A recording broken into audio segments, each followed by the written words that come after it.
कौसल्या सुप्रजा रामपूर्वा सन्ध्या प्रवर्तते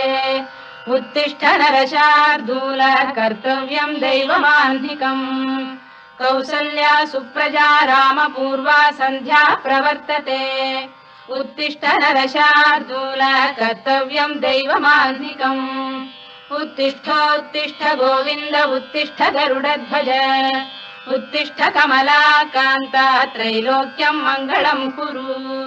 उत्तिष्ठोत्तिष्ठ गोविन्द उत्तिष्ठ गरुडध्वज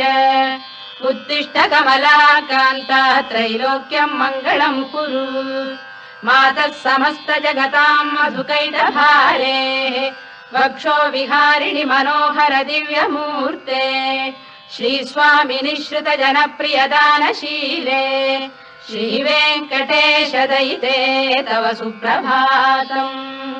मातः समस्त जगताम् मधुकैटभारे वक्षो विहारिणि मनोहर दिव्यमूर्ते श्रीस्वामिनि श्रुत जनप्रियदानशीले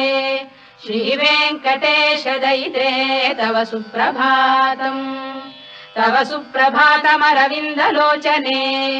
भवतु प्रसन्नमुख चन्द्रमण्डले विधिशङ्करेन्द्रवनिताभिरर्चिते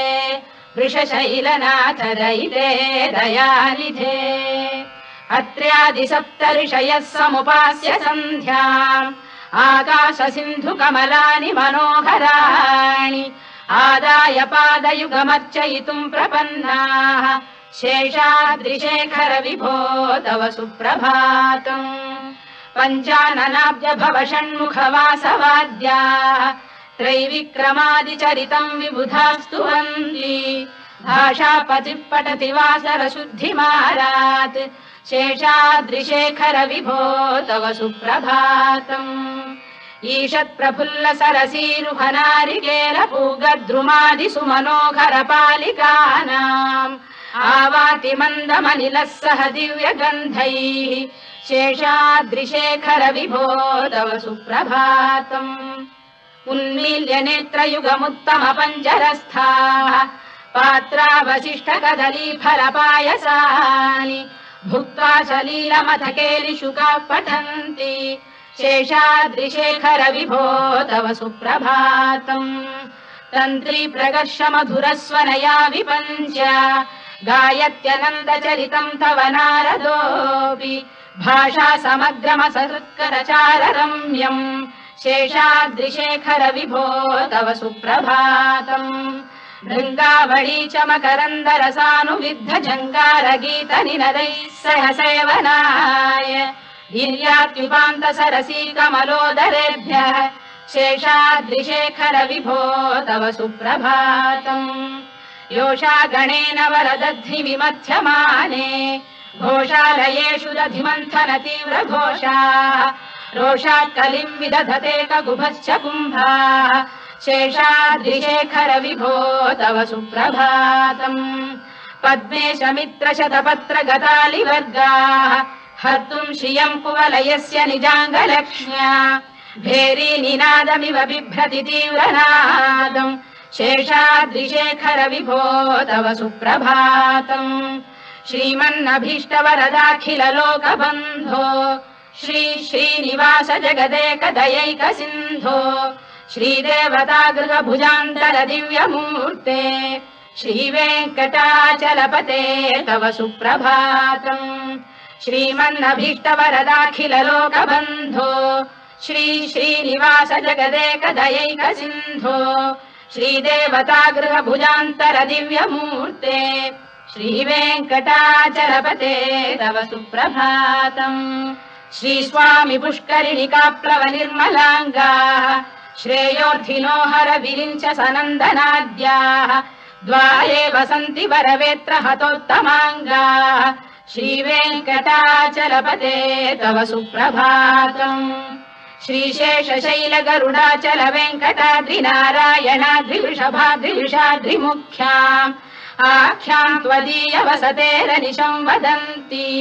श्रीवेङ्कटाचलपते तव सुप्रभातम् सेवापरा शिव सुरेश कृशानुधर्म रक्षोऽम्बुनाथ पवमान धनाधिनाथाः बद्धाञ्जलि प्रविलसन् निज शीर्षदेशाः श्रीवेङ्कटाचलपते तव सुप्रभातम् घाटीषु देवि खगराज मृगाधिराज नागाधिराज गजराज हयाधिराजाः स्वस्वाधिकार महिमाधिकमर्थयन्ते श्रीवेङ्कटाचलपते तव सुप्रभातम् सूर्येन्दुभौम बुधवाक्परिकाव्य सौरि स्वर्भानुकेतु दिविषत्परिषत्प्रधानाः त्वद्दासदास चरमावधिदासदासाः श्रीवेङ्कटाचलपते तव सुप्रभातम् त्वत्पादधूलिभरितस्फुरितोत्तमाङ्गाः स्वर्गापवर्गनिरपेक्ष निजान्तरङ्गाः कल्पागमाकलनयाकुलताम् लभन्ते श्रीवेङ्कटाचलपते तव सुप्रभातम् त्वद्गोपुराग्रशिखराणि निरीक्षमाणाः स्वर्गापवर्गपदवीम् परमाम् श्रयन्तः मर्त्या मनुष्य भुवने मतिमाश्रयन्ते श्रीवेङ्कटाचलपते तव सुप्रभातम् श्रीभूमिनायक दयादिगुणामृताब्धे देवाधिदेव जगदेक शरण्यमूर्ते श्रीमन्ननन्त गरुडादिभिरर्चिताघ्रे श्रीवेङ्कटाचलपते तव सुप्रभातम् श्रीपद्मनाभ पुरुषोत्तम वासुदेव वैकुण्ठ माधव जनार्दन चक्रपाणे श्रीवत्स चिह्न शरणागत पारिजात श्रीवेङ्कटाचलपते तव सुप्रभातम् कन्दर्पदर्पहर सुन्दर दिव्यमूर्ते कान्ताकुजाम्बुरुह कुड्मललोल दृष्टे कल्याण निर्मल गुणाकर दिव्य कीर्ते श्रीवेङ्कटाचलपते तव सुप्रभातम् मीनाकृते कमठकोल नृसिंहवर्णिन् स्वामीन् परश्वत तपोधन रामचन्द्र शेषांश रामय दुनन्दन कल्किरूप श्रीवेङ्कटाचलपते तव सुप्रभातम्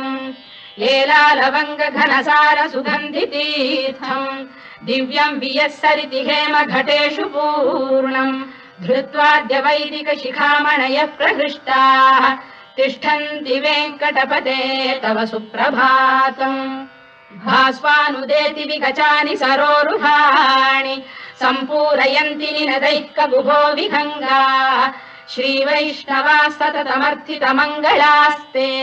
धामाश्रयन्ति तव वेङ्कट सुप्रभातम्।